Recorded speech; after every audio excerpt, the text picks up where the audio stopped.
Hello, everyone, and welcome back to Lev Remembers. Let me start off by saying this, and I mean it from the deepest part of my heart.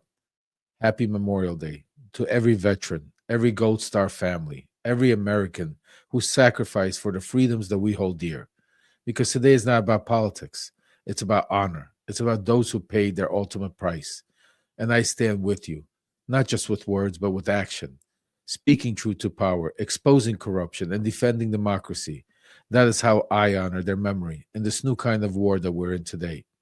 But while you were lighting candles and laying rats, Donald J. Trump was busy disrespecting Memorial Day. Not with the silence and not with reflection, not even with the fake forced patriotisms that we're grown to be used to. No, he went on Truth Social and called his fellow Americans human scum. That's how he chose to commemorate the dead. He didn't honor the fallen. He attacked the living, the press, the prosecutors, the judges, the families, anyone who stood in his way. He called them scum. And just hours earlier, he posted a confused, rambling message about Putin and Zelensky. He said he's been friends with Putin for a long time, but now doesn't understand what's going on with them. Let me tell you what's going on, Donald. Putin never stopped bombing civilians. Putin never stopped attacking democracy. You just chose to look the other way. In the same post, Trump attacked Vladimir Zelensky, the man who's literally fighting for the survival of his country, accusing him of continuing the war, as if Ukraine asked to be invaded. There was no condemnation of Russia, no support for freedom, no clarity, just confusion, false equivalence, and the same old blame game because deep down, Trump still thinks he's covering for his old friend Vladimir Putin. And now he doesn't even know how they reconcile with what the world is watching. Even Russia knows it. Dmitry Peskov, Putin's spokesman, came out today and thanked Trump and his assistants for organizing negotiations, but said Trump's emotional meltdown is part of what they're all witnessing an emotional overload. Russia just called Trump emotionally unstable, folks. Think about that. And let me speak to you now, not as a commentator or a voice in the resistance, but as someone who knows Trump personally. I've been around him, I've watched him up close. I know the mask and I know the man.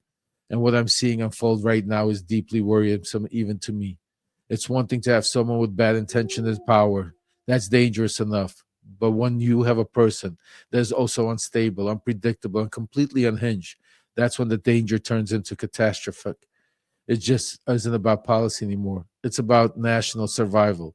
This isn't some master negotiator. This is a man completely unhinged, emotionally erratic, and dangerously narcissistic, who believes he's the chosen one to broker peace while he hands the world over to dictators, all behind closed doors.